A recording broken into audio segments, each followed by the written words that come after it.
উন্নত প্রথায় স্বাস্থ্যসম্মত উপায়ে পশুপালন। আজকের বিষয় ভাইরাস ঘটিত রোগ, পিপিআর বা ছাগল প্লেগ, পেস্টিডেস পেটিস রুমিন্যান্স বা সংক্ষেপে পিপিআর ছাগলের একটি মারাত্মক ছোঁয়াচে রোগ। এই রোগের অপর নাম ছাগল প্লেগ। এক বিশেষ ধরনের ভাইরাস ছাগল ও ভেড়ার এ রোগ সৃষ্টি করে। রেন্ডারপেস্ট রোগ সৃষ্টিকারী ভাইরাসের সঙ্গে পিপিআর ভাইরাসের অনেক মিল আছে।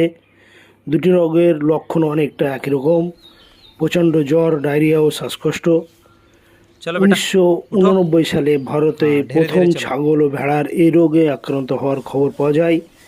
বর্তমানে ভারতের সব প্রদেশেই এই রোগ হচ্ছে। এ রোগের কিছু লক্ষণ: এ রোগ ভেড়ার তুলনায় ছাগলের বেশি দেখা যায়। 4 থেকে 12 মাস বয়সের ছাগল বেশি আক্রান্ত হয়। একটি খামারের বা অঞ্চলে প্রায় 75 থেকে 90% ছাগল একসঙ্গে এই রোগে আক্রান্ত হয়। এই রোগ ছাগলের মৃত্যুর হার 50% বেশি। চোখের কনজাংটাইভা, মুখ অথবা শ্বাসতন্ত্রের মাধ্যমে এ রোগের ভাইরাস সুস্থ ছাগলের দেহে প্রবেশ করে। 4 থেকে 7 দিনের মধ্যে রোগ লক্ষণগুলি প্রকাশ পায়। প্রথম অবস্থায় ছাগলের প্রচণ্ড জ্বর 105 থেকে 107 ডিগ্রি ফারেনহাইট হয়। খাদ্যে অনিচ্ছা, ঝুমনি ভাব, চোখ ও নাক দিয়ে জল বের হয়। পরে চোখ লাল, চোখের কোণে পিছুটি দেখা যায়। ঠোঁট, জিভ, তালু, মাড়ি ও মুখের কোণে ঘা হয়।